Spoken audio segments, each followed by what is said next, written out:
We live. We're live Hi with a few everyone. Well, no. go on with a few technical difficulties. Change of platform. Well, hopefully not as bad as last week at the beginning. Hi everyone. Welcome to episode 2 of Rocket Wars: Setting Up Your Amazon Ads. I'm Mia Briggs, co-founder and business development director at Market Rocket. For those of you that don't know, Market Rocket is an SPN accredited Amazon agency and Amazon ads partner. Okay, I'll move on to introduce my guests. First, we have Matthew Peck, the man so old his first product launch was the wheel. I ruined that a bit. Matt, would you like to introduce yourself? It's obviously very, very old. Thanks for that intro, Mia. Very kind. I would have personally gone with the ginger beard and the grey hair, but can't win them all. Thanks I think we should give you an intro. I think we need to give you an intro next week. Okay, I'll allow it. Next, I'll introduce our commercial manager, Mark, the guy with hair so bright clients need to adjust their screen brightness on calls. Mark, say hello to everyone and introduce yourself. I'll just turn my camera off in case I'm blinding you. Is that what you're saying? My name's Mark. Nice to meet you all.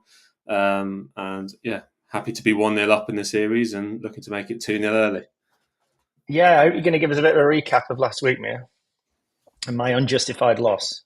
Unjustified. Well, yeah. Would you like me to recap? The Mark is in the lead. Yeah, it sets Not much the scene. more to it. Just an easy win, really. Yeah. Went to the wire. It was high stakes. True. I will go on to cover the rules and format quickly. So before we get started, each episode will start with a game of rock, paper, scissors. Loser of the last round goes first in the next round. No duplicate answers can be given. First come, first serve. Every episode before each round, one player can nominate one round to get double points. However, if they lose the round, the opponent gets double points. Every episode, each player gets a duplicate listings card that they can use once in the game to make their opponent answer the question again. The opponent will have to give a completely different answer. And to keep both players in check, I'll have the ability to put either player into hazmat and deduct 1 point. I didn't actually use that card last week. I was being quite nice as it was episode 1, so I'll need to remember that I've got that to use. So maybe we can roll it over so you've got 2. Okay, I'm happy with that. I'm more than happy to have 2. We'll be on that minus 2 before we start. Like. Yeah. Should we start with the rock, paper, scissors? Matt, have you figured out how you're going to do this yet, or what, win again? Wait, it will be on 1, 2, 3, go. Okay. So 1, 2, 3, go. You're both delayed reactions. It's impossible. It's so. I'll concede on this one. Sorry, I missed. Oh, yes. Yeah, okay, cool. Okay, so Mark, you will start. What I won't do is read through the questions initially, but if you can let me know after I've read the question which one you would like to use your duplicate points on. Okay, so we'll start. I think we should pick at the start because it enhances the strategy. Do you want me to read through them? Well, I'm just going to go for question number 9, irrespective of what it is. Okay. Yeah. I'll mark. I feel like I might need that lifeline, like I needed it last week. Mark, would you like to pick a number as you don't know the questions and let me know which one you would like duplicate points for? I'm going to go like 6. 6. Any particular reason? Just get ahead and don't let him catch up with his double pointer, really. Well, you've made the mistake that I made last week, and you should have gone for question number 1 because you're going first. It's true. Very true. Yeah, it's too late for changes, I'm afraid. Okay. I agree. It's absolutely no mercy. Question number 1. What are the prerequisites for setting up an Amazon ads account? Mark, you go first. What is your answer? So I would say that the prerequisites are having retail-ready listings. So Amazon sort of describes that as having 15 reviews, and obviously having your bullet points exactly, and everything, all the account management side done first. Make sure that as soon as you start advertising, you're in a position to convert on that traffic. Having a budget in mind, so whether that's a Whoa! You can't list every single reason. Oh, sorry. You're Is that supposed to. one only? Well, yeah, that's your answer. You've got to back your answer. No, I said prerequisites. It's almost plural, I would say, not the prerequisite. Yeah, but you can't just list out everything. I can see you panicking. Okay, so we're taking reviews as Mark's answer, are we then? Well, no, retail Yeah, ready. I think so. Yeah, no, not just reviews. I heard reviews. And same question to you, Matt. So I would say the biggest prerequisite, other than reviews, for setting up your Amazon ad campaigns would definitely be having a goal and a strategy in mind, of which a bid level or a budget, and budget would be a very big part of that. Typically with established products, we'd be looking at having a percentage of sale attributed to the advertising budget. But when you start out, it's important to ring fence an actual physical cash budget that you're prepared to invest to gather the data, to then be able to make those decisions down the line and actually improve that profitability marker, and whether you're going for profitability or whether you're going for growth. I see why you were panicking now, because your answer was budget, basically. No, my answer is strategy. Okay. Don't go into it without having a strategy in mind and trying to understand what you're trying to do. I think whilst I agree that reviews are incredibly important, you can. Well, yeah, retail readiness is a kind of all-encompassing answer, but you said reviews. So no, I said that. One of the components, and then I got cut off. And I think actually that having a good budget for ads contributes to gaining reviews. So I'm going to give Matt this point. Okay. Sorry, Mark. So he took half my answer and then you gave it to him anyway. I love that. Can I put you in hazmat? Me? Yeah, Paul. Ooh, that's fighting. That's not how the game works, Mark. That's -1 if ever I've heard it. Well, we'll see. I'll use that card at some point. Cool. Question 2. What is a common mistake to avoid when setting up your first campaign? Low reviews. I'm taking that as your answer if we use the same I don't go first. I'm not going first. Mark's going first. Mark's going first. No. Oh, what? Is it me to go first? Okay. Yeah. So my answer for that one, so the question is, so can you read out the question again? Sorry. Sure. What is a common mistake to avoid when setting up your first campaign?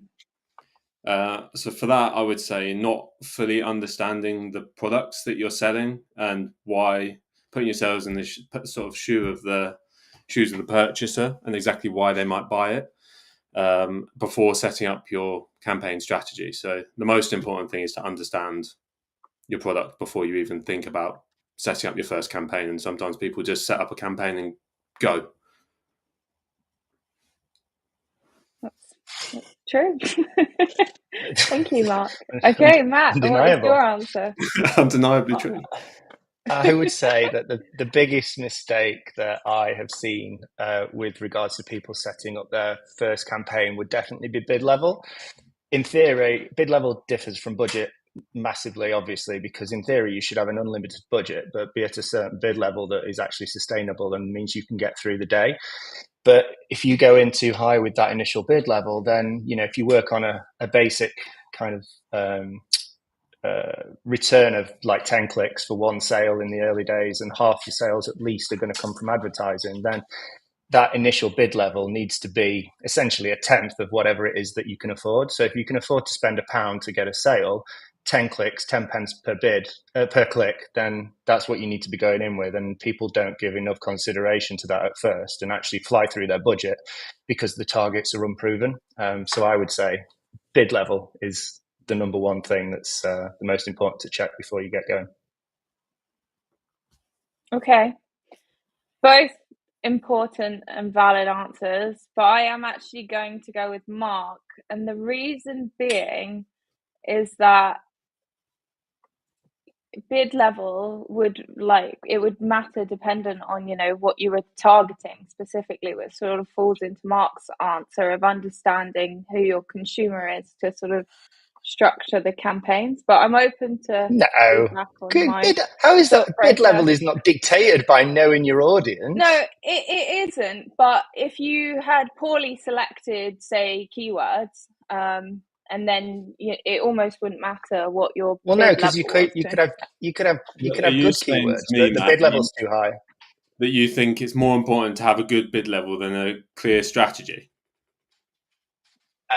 Yes, because and I'll tell you why. And this doesn't get me the point, then nothing will. You can have the best strategy in the world, but it's a strategy. It's not actual real world performance. So if you set your bid too high based on your strategy, then your performance will be poor and you'll waste a lot of money. So therefore, it has to be more important. I still disagree. I still think you covered the point 2-0. I'm still going to give it to Mark, I'm afraid, Matt. So you're 1-1, just as an update on the scores. So we are on question number 3. In what situation would you use an automatic targeting campaign? Now, don't forget, oh no, you've already told me which you're using your double points for. Ignore me.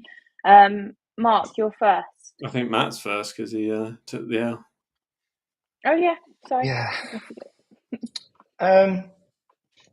So first off, I think it's important to note that an automatic campaign is only as good as the data that the algorithm is presented with, and predominantly, certainly in the early stages, that would be the quality of the information on the listing. So I'm a big advocate for automatic campaigns in the right place at the right time.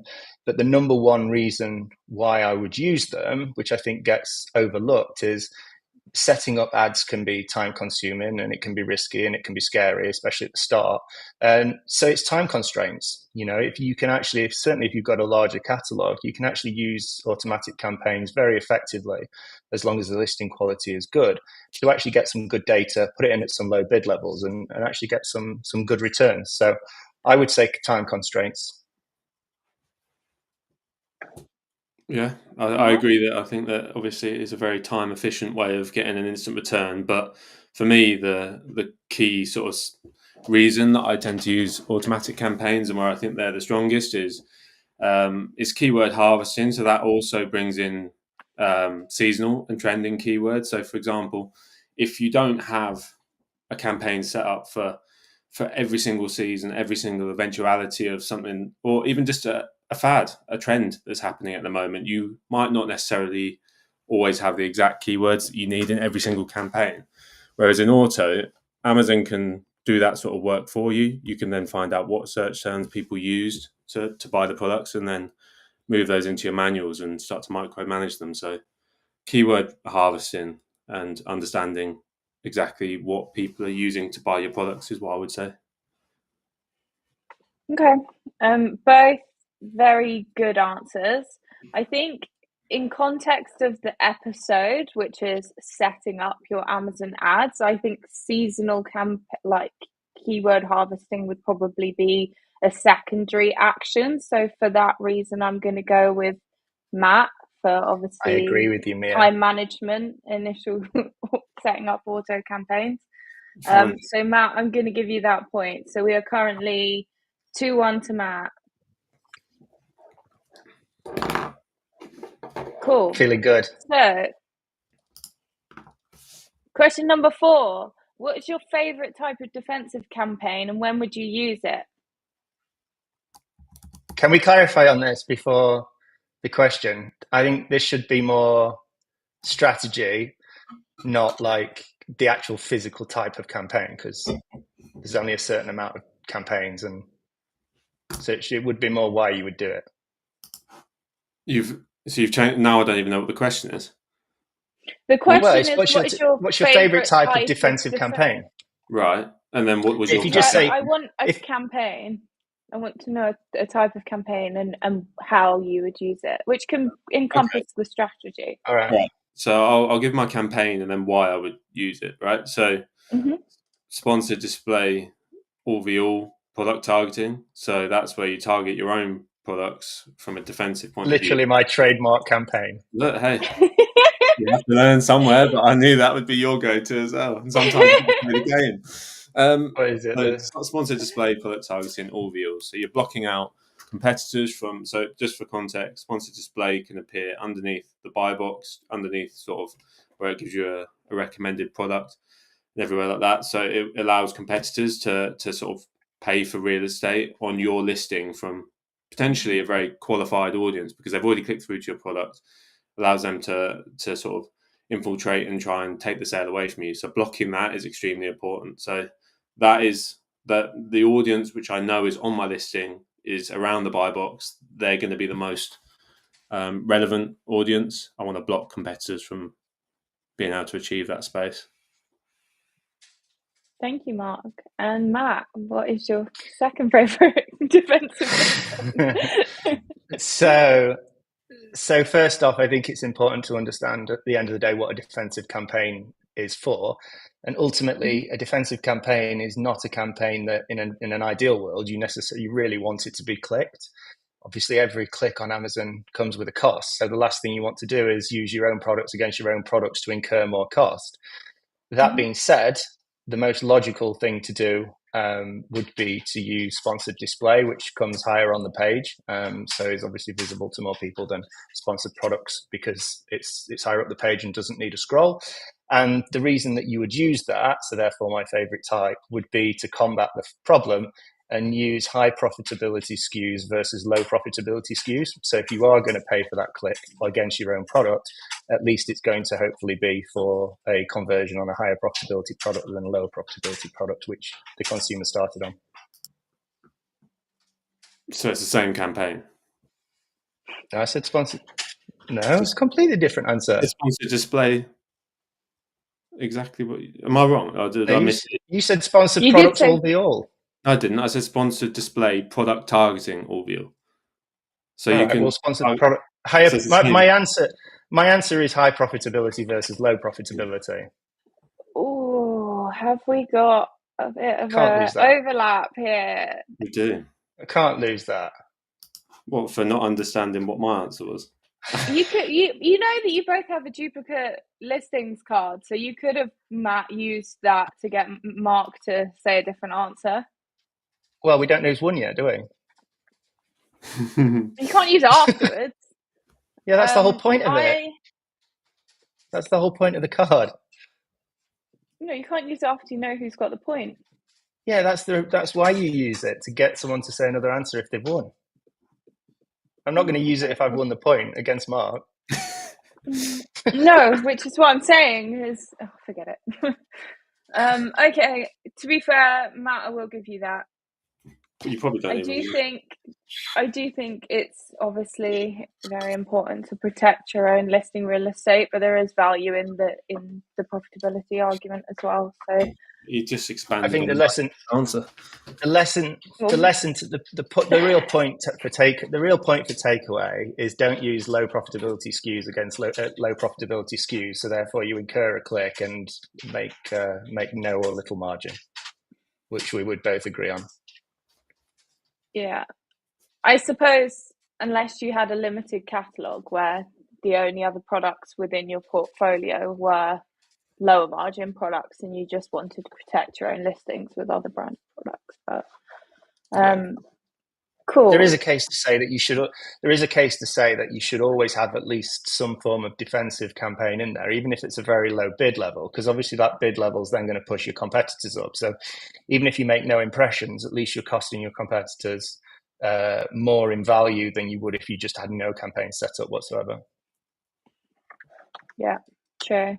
It's also quite handy if you know that you're going to have an out of stock of like a particular range within your brand. You'd obviously want to sponsor display your own listings to deter that traffic as well. Cool. Okay, so what question number were we on? Bear with me. What's the scores, Mia? 5. So the scores are currently 3 to you, Matthew, and Mark, you're on 1. Unlucky. So question number 5.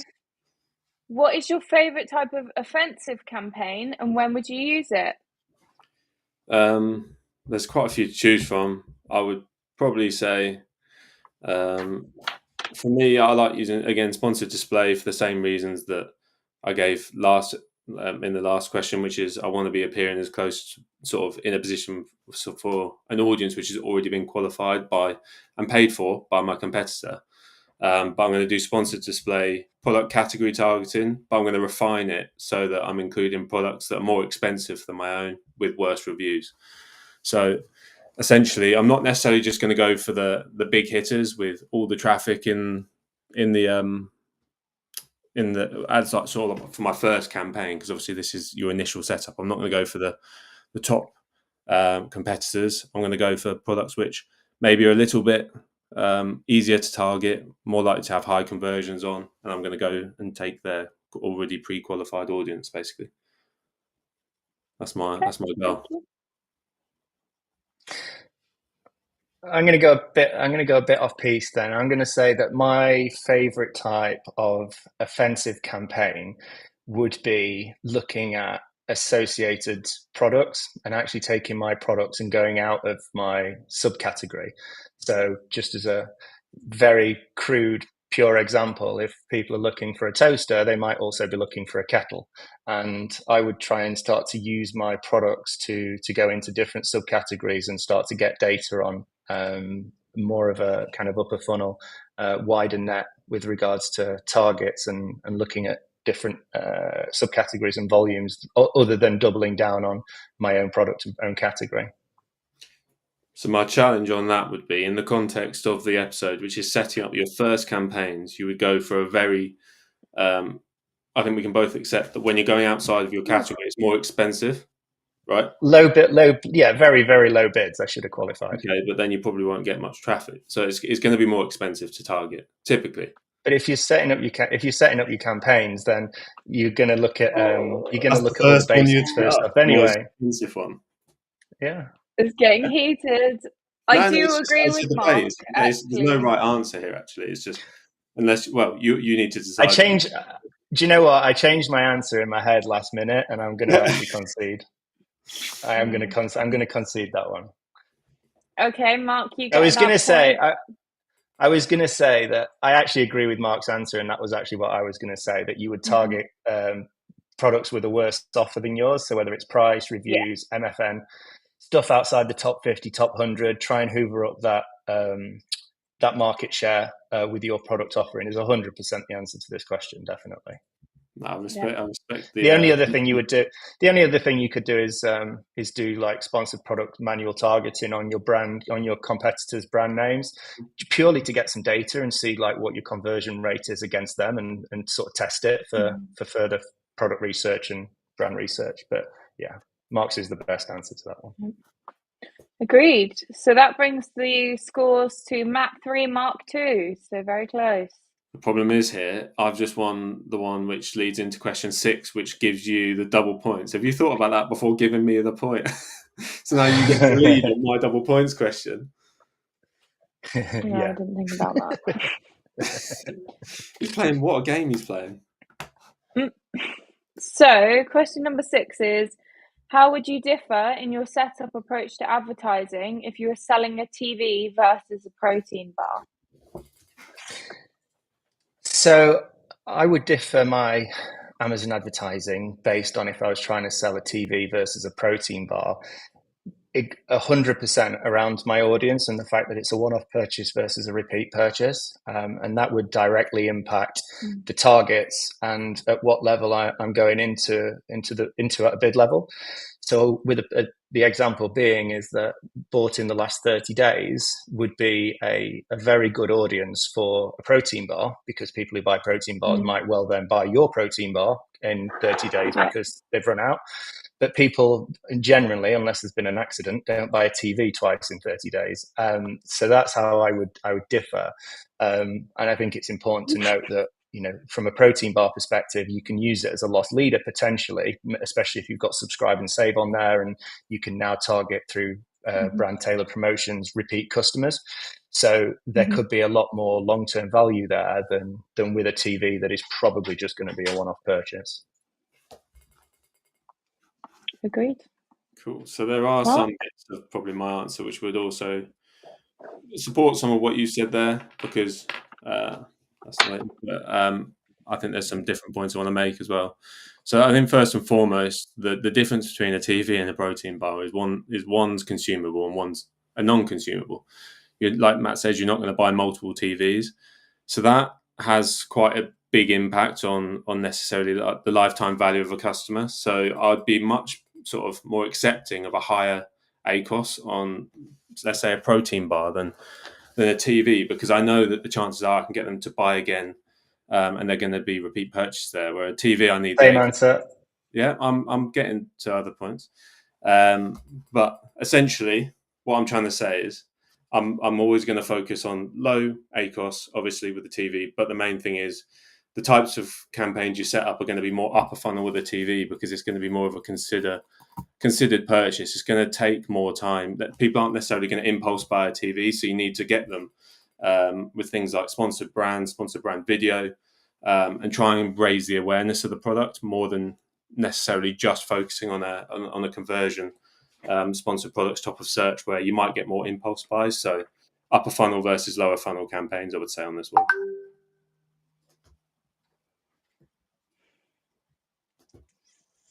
Come on, that was easy. I'm going to have to give that to Matt, I think. Oh, I don't know about that. Easy. Walked that one. I think both right answers, but it's always kind of circling back to the setting up aspect, so the theme of the episode. So what did Matt say that he was setting up that was better than upper funnel versus lower funnel? He was just going to set up what? Go on, I Matt. don't have to repeat my answer. What was it? No, yeah, what was it? You were going to set up subscribers? No, it's the long-term value of the customer. Yeah, I know. I said that. Yeah, but after me. Yeah, you I had more to it, you see. I added more. No, you didn't mention any campaigns you'd set up. Rewatch my answer in bed later. I will. Okay. Prove it again. All right, prove it again. There you go. Oh, okay. No, too late. Too late. It's not. We haven't moved on. No, I'm gonna rule that he can use the card.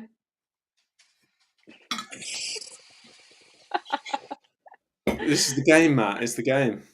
You made the rules. Yeah, I know. All right, fair enough.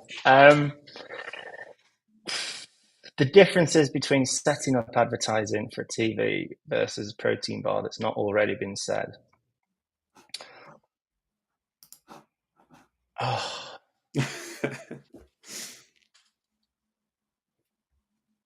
So I'm going to say, right, it is widely accepted that sponsored brands and sponsored display are more expensive forms of advertising than just sponsored products. So therefore, due to that expense, you would argue that sponsored brands and sponsored products would be used very, very light touch for things where you're not going to get a repeat purchase and just going to get a one-off purchase.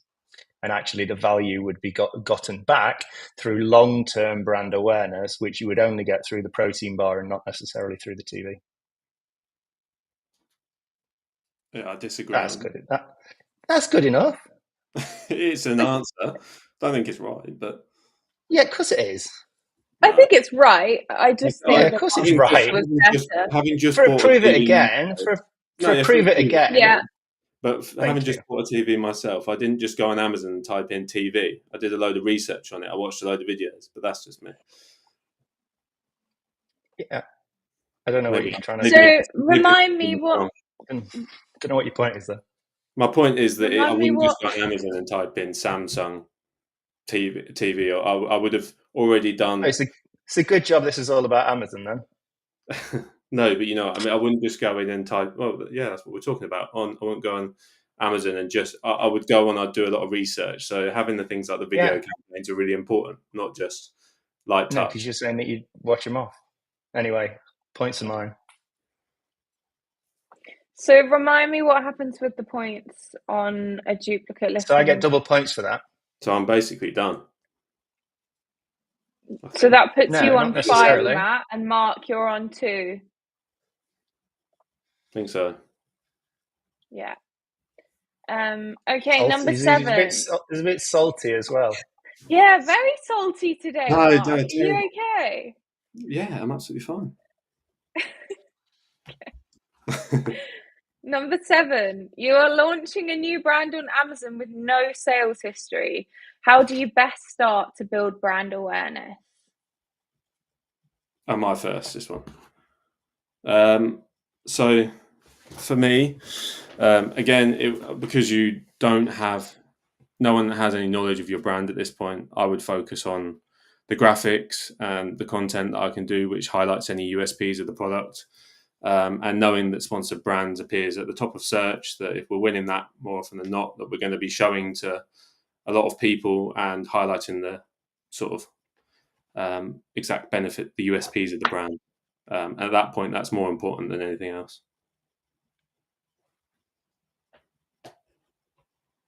Yeah, fair enough.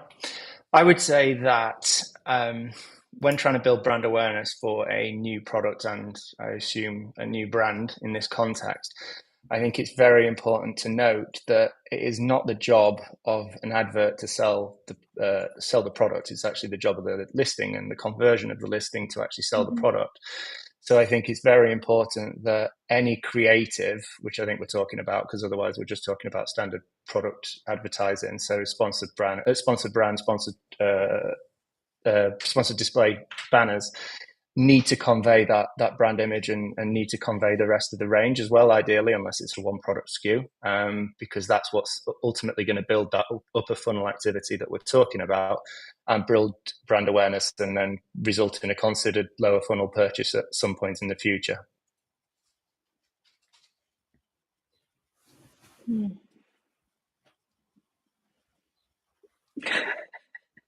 I am going to have to give that point to Matt, but Mark, you already look so annoyed.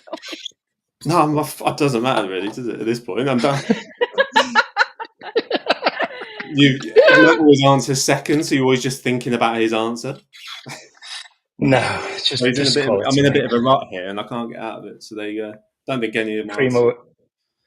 Cream always rises to the top. Okay, question number 8. You are launching a new product into a well-established brand. How would you split your budget by campaign type?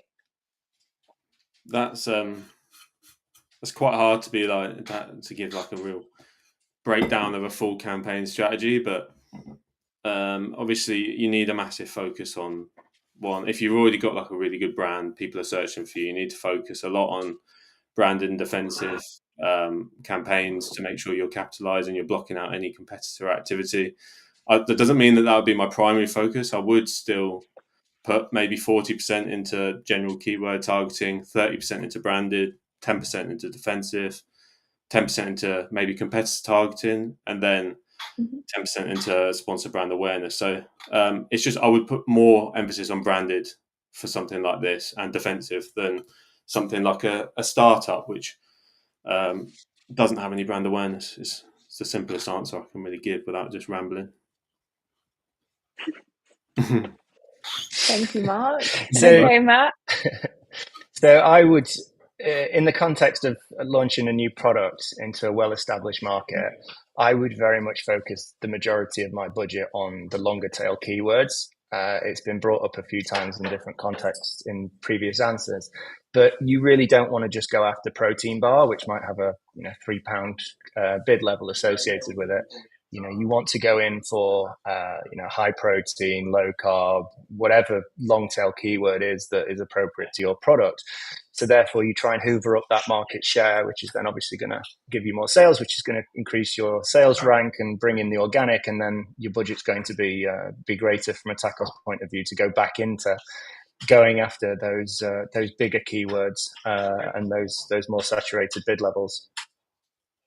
What would be your split though, Matt? Yes, so that's an example of one. Yeah, so I'd probably Mark, you are going into Haspat for that. Okay, all right, fine. Attitude I cannot deal with. No, I agree. He's just not answering the questions, and you're loving it. Put me in it.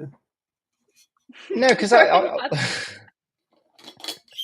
So I would put up to 80% of my budget into longer tail keywords, and I'd put 20% of my budget into the more mainstream, higher ranking keywords or targets. Targets, better example than keywords.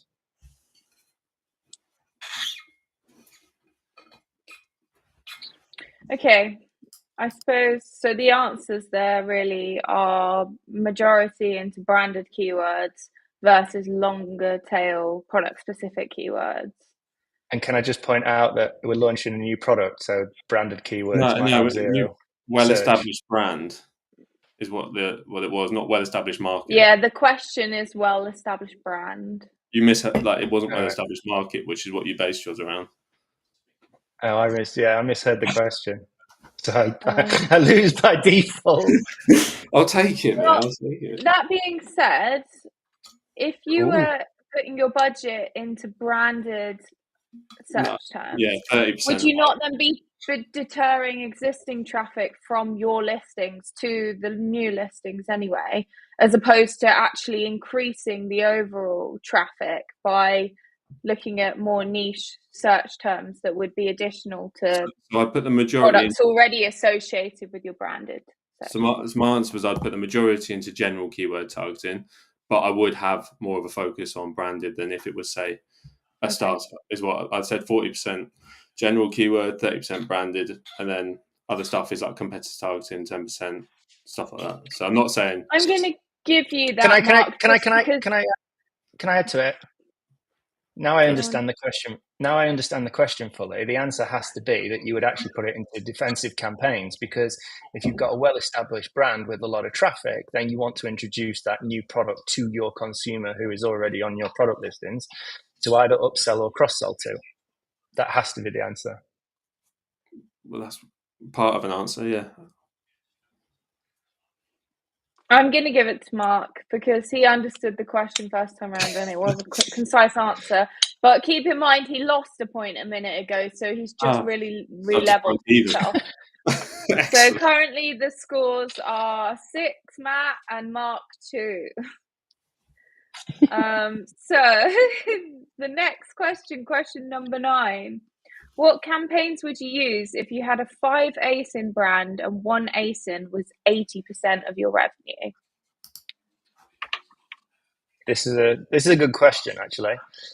So if I had a 5 ASIN brand and 80% of my revenue is coming from 1 ASIN, then obviously I've got 4 products that are doing 20% of that revenue. What I would do is I would look into my 80% of revenue and see where it's coming from a target perspective, competitor perspective, keyword perspective. And then I would use my 4 product tail to advertise against those key targets, because I'm already ranking well for that product. So I actually use those as a defensive strategy to not need to advertise my 80% and bastardize my sales. So I get a win-win. I get brand exposure, I get to block my competitors, and I also maximize the profitability of my main SKU. Okay. Thank you, Matt. Mark?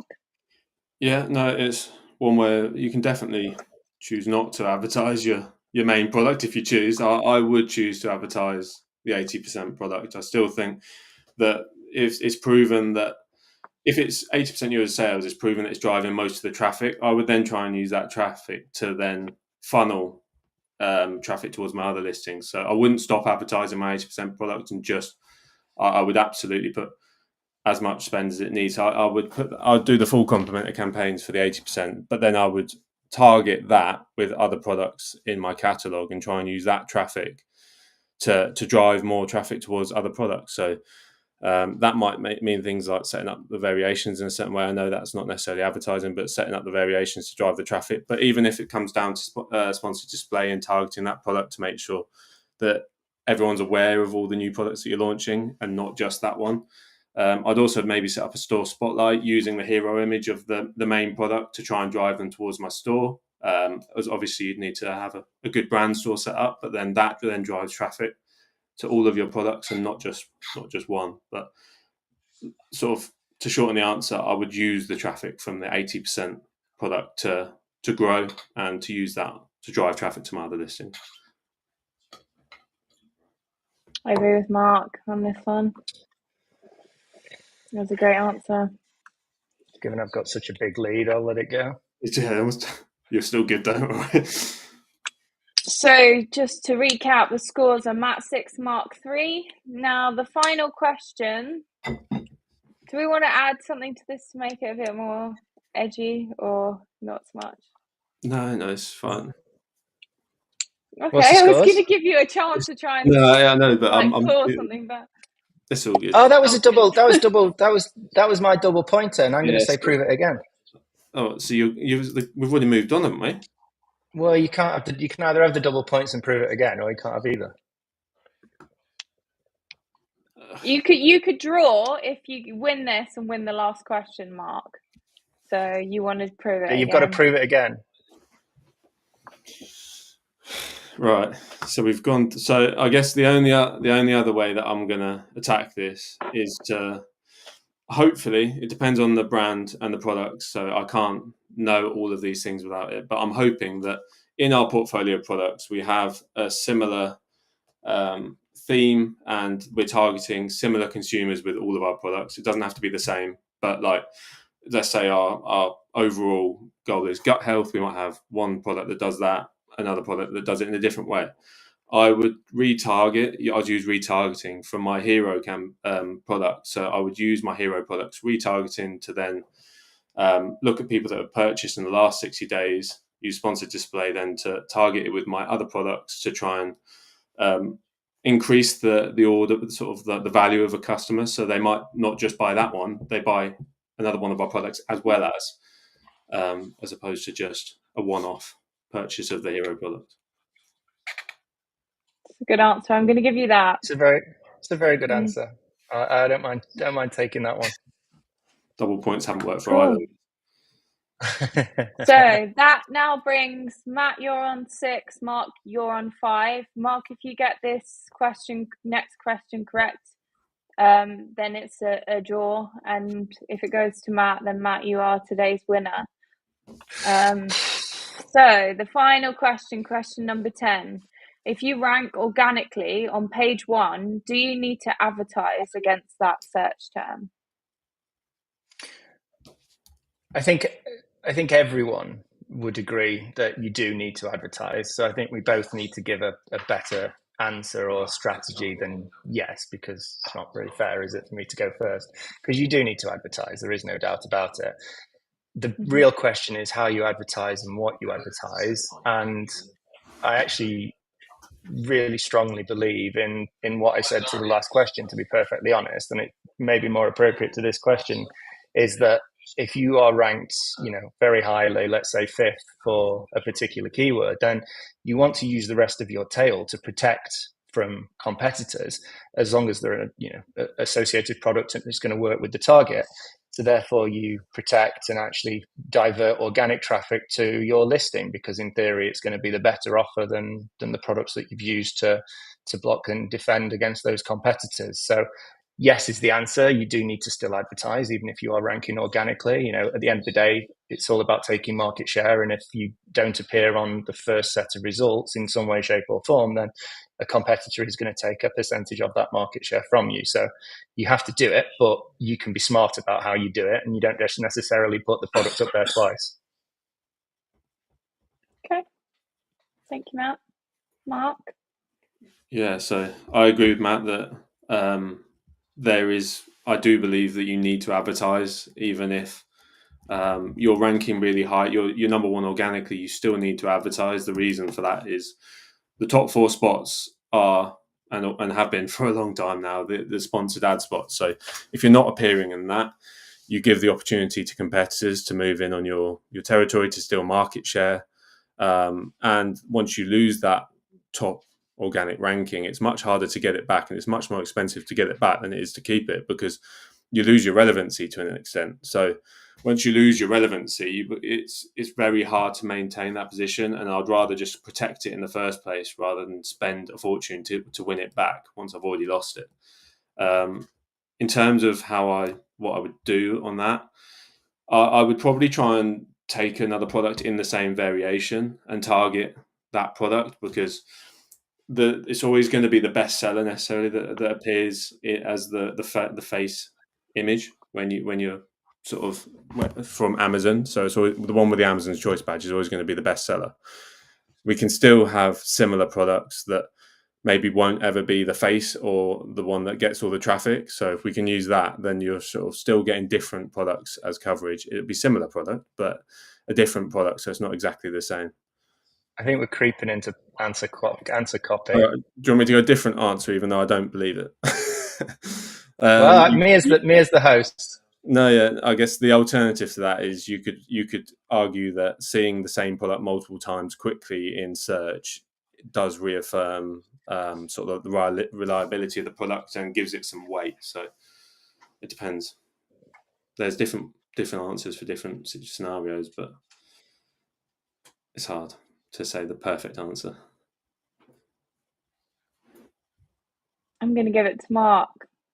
Oh, on what basis? But so that will take you both to a draw, and we can accept a draw, or I'm going to give you a curveball decider question that I'm making up right now. If you want to have one additional question. Curveball decider question, 100%. Don't play for draws. So the curveball decider question. Can you just justify why you chose Mark then? Yeah, well, Matt, you made me change. Mainly because I wanted it to go for a draw, so I could give you a curveball, because you both said the same thing. But all the points were valid. I just wanted to spice it up a little bit. Just also comment that you won a point earlier by giving the same answer as me, but just in different words. So you can't then change the rules now. Are you ready for the curveball decider question? So who goes first? I'm going to give you Matt, really, because he was in the lead. Because he was robbed. So the scenario is you have an item of clothing that's in a variation. There are multiple different sizes on the variation, and there are a number of sizes in that variation that just don't sell, but you have stock for all of them. How do you use advertising in the most effective way to essentially drive traffic and support the sales of the least popular sizing in the variation? I'm just going to go straight in for an answer. So 99 times out of 100, you're going to be talking about smaller sizes or larger sizes.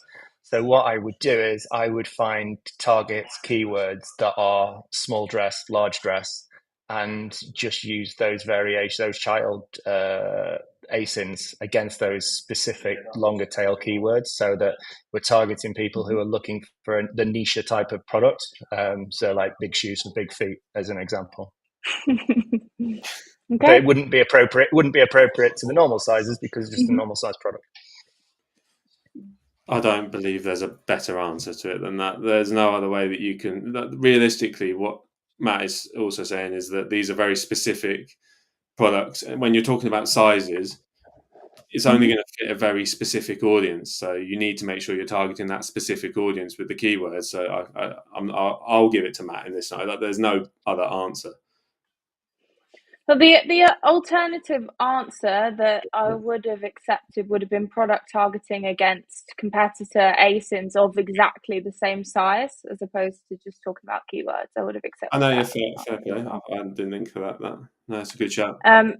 So you were drawed, and now Matt, you have got 7 points, and Mark, you have got 6. So Matt, congratulations, you are today's winner. So last week, Mark, you were the winner, correct? Yeah. And this week, Matt, you're the winner. So it's 1-1 in terms of episodes. But Matt, congratulations. You are today's winner. Do you have any closing comments, notes, advice to people watching? I'd just like to note that the wall of resistance I've come up against today in this victory, and that it should have happened a lot sooner. Mark, anything from you? I would like to respect my challenger. As ever, he posed a good fight. No, I haven't got too much. I think it was a good battle. Matt came up with some good answers, so he deserved to win on this one. Oh, very gracious, Mark. Thank you. All right. Well, thank you. Thank you everyone for tuning in, and until next week, stay in stock. Thank you. Bye.